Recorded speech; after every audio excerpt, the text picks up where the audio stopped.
magdaldal muna ang biyahedor mo. Kaya medyo napaka-traffic. Hapon na kasi, no? Traffic.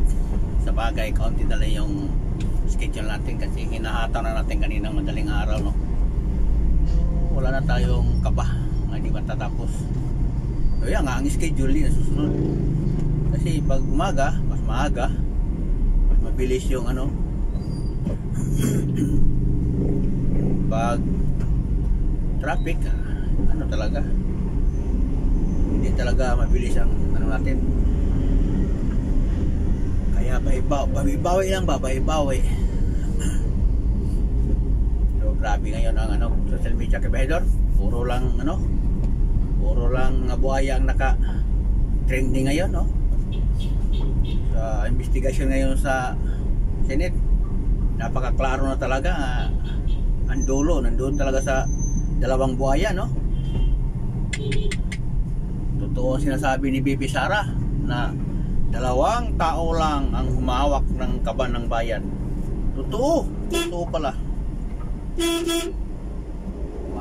Hindi ko kalain nga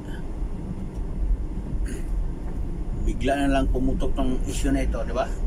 Dati ano puro BP Sara, gusto nila ipa-impeachment BP Sara.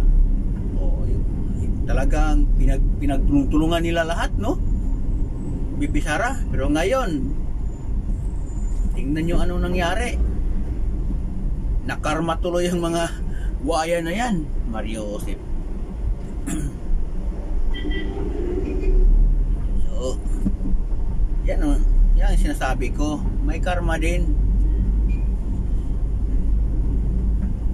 Mangmusga kayo kay BP Sara para kayong walang kasalanan.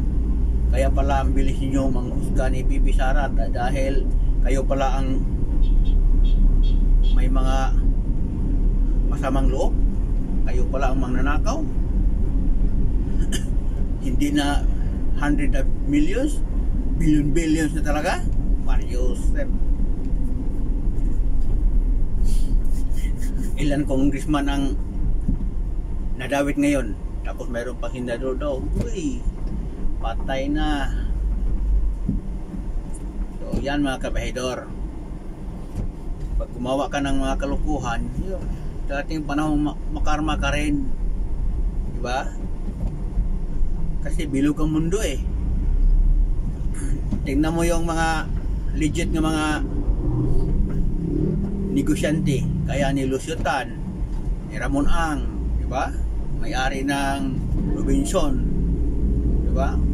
So diba napakaano? Ang yaman nila, tuloy-tuloy lang, walang issue. Yung mga kamag-anak hindi nagmamayabang na pumili ng mga garang sasakyan, mga garang mga bag, mga gamit yan, tunay yan ng mga mayayaman, ha? Pero hindi natin nakita sa social media nga nagyabang mga ano nila, mga anak.